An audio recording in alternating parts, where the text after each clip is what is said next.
Assalamualaikum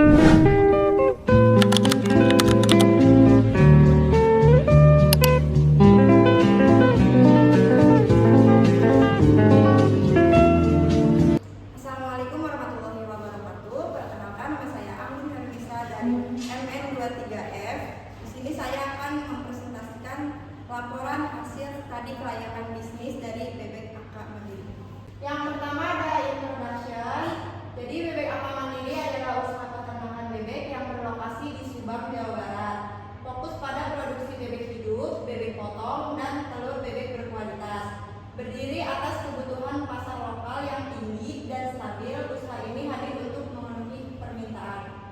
Dengan manajemen modern, perawatan ternak yang terstandar, serta pemanfaatan teknologi sederhana dalam operasional dan pemasaran, Bebek AK Mandiri menjadi penyedia unggas di wilayah Subang dan sekitarnya. Analisis marketnya, yang pertama ada target pasar, yaitu pedagang pasar tradisional, rumah makan dan restoran, pengecer dan penjual eceran lokal, distributor telur bebek masyarakat umum.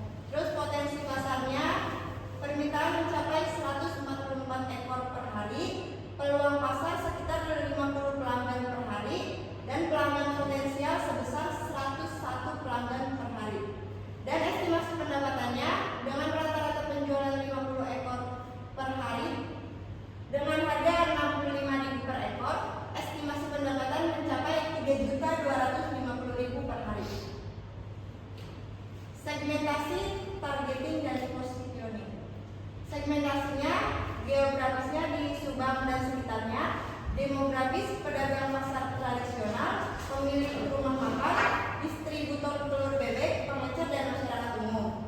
Psikografisnya, pelanggan yang membutuhkan produk unggas segar, terjangkau, dan stabil setiap hari.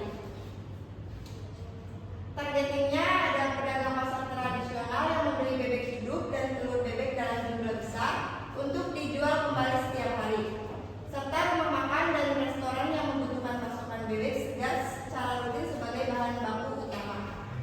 Positioningnya, posisikan sebagai penyedia bebek hidup, bebek potong, dan telur bebek berkualitas serta higienis untuk pedagang pasar dan restoran dengan harga kompetitif serta pelayanan yang cepat dan terpercaya. Ini ada bisnis model. Yang pertama, revenue stream, penjualan bebek hidup kepada pedagang pasar, penjualan bebek potong kepada rumah makan, dan penjualan telur bebek kepada distributor dan pengecer. Yang kedua ada cost struktur, pakan bebek, tenaga kerja, kesehatan dan perawatan, listrik dan kandang, serta transportasi distribusi. Proyeksi keuangannya, pendapatannya 450 juta, biaya operasionalnya 368.550.000, penyusutannya 73.710.000, BEP-nya 1.754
Sekian presentasi dari saya. Wassalamualaikum warahmatullahi wabarakatuh.